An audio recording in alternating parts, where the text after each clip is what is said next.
Dans ce sujet, je veux vous parler du système automatique, qui est ce que tout le monde appelle le système de freinage. Et on peut dire que le système automatique est le système de sécurité active le plus important de nos voitures. Lorsque nous conduisons, notre pied droit ne l'est pas sur la pédale d'accélérateur. Il est placé sur la pédale automatique.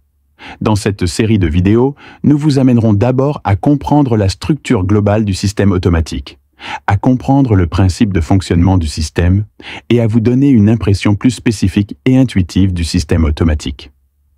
Plus tard, nous pourrons vous expliquer les parties du système automatisé. Si vous devez modifier la transmission automatique à l'avenir, j'espère que vous pourrez comprendre certains éléments de base et éviter certains risques pour la sécurité.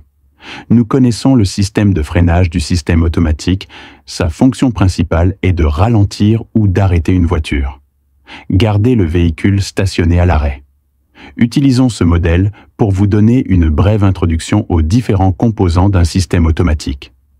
Le système automatique est divisé en partie stationnement et partie conduite, qui est la partie rouge. Il comprend le frein à main, la fermeture éclair de stationnement et le frein arrière. S'il s'agit d'un frein électronique, il s'agit d'un frein arrière avec moteur de stationnement. Dans la partie motrice, il y a des pédales automatiques et des surpresseurs à dépression. Tuyaux de refoulement, pompe à vide, puis tuyaux en acier automatique et tuyaux automatiques, et enfin système automatique de freinage aux 4 roues.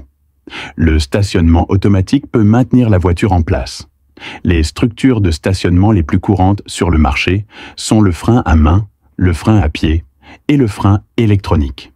Les principes de fonctionnement du frein à main et du frein à pied sont les mêmes, c'est-à-dire que le conducteur contrôle le frein à main ou le frein à pied pour pousser la fermeture éclair centrale afin d'entraîner le cylindre à piston du cylindre pneumatique automatique à sortir et à laisser la plaque de friction maintenir le disque automatique. S'il s'agit d'un vieux gaz automatique, il entraînera et serrera le disque automatique. S'il s'agit d'un fût de gaz automatique, il entraînera l'éjecteur.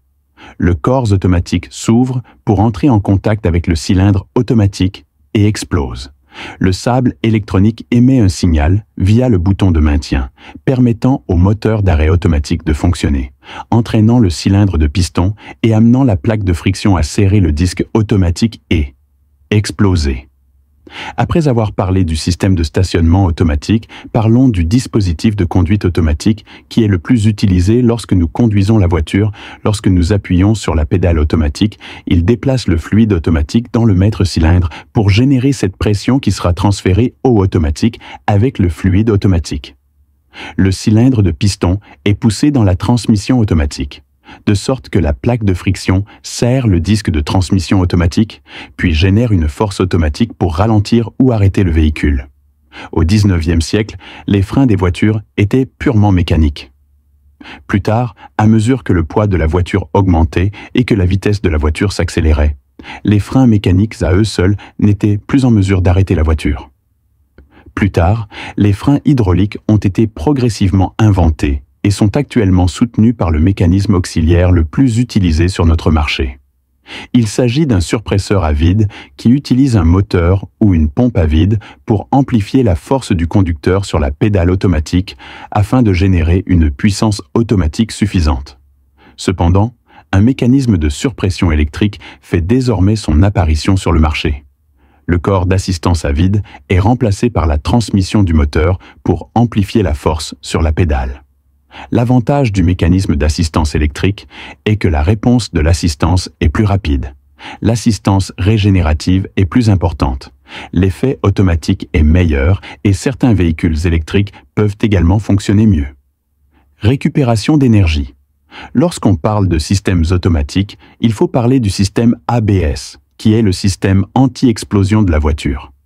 La fonction du système ABS est d'empêcher les roues d'exploser lors d'un freinage d'urgence ou d'un freinage sur route glissante. Les modèles Mercedes-Benz étaient équipés de l'ABS pour la première fois, et les marchés automobiles de nombreux pays exigent désormais l'ABS et même l'ESP en équipement standard. Laissez-moi vous expliquer comment cela fonctionne. Amis qui aiment nos vidéos, aimez-nous et suivez-nous. N'hésitez pas à l'envoyer pour nous soutenir. Merci d'avoir regardé avec votre automobile.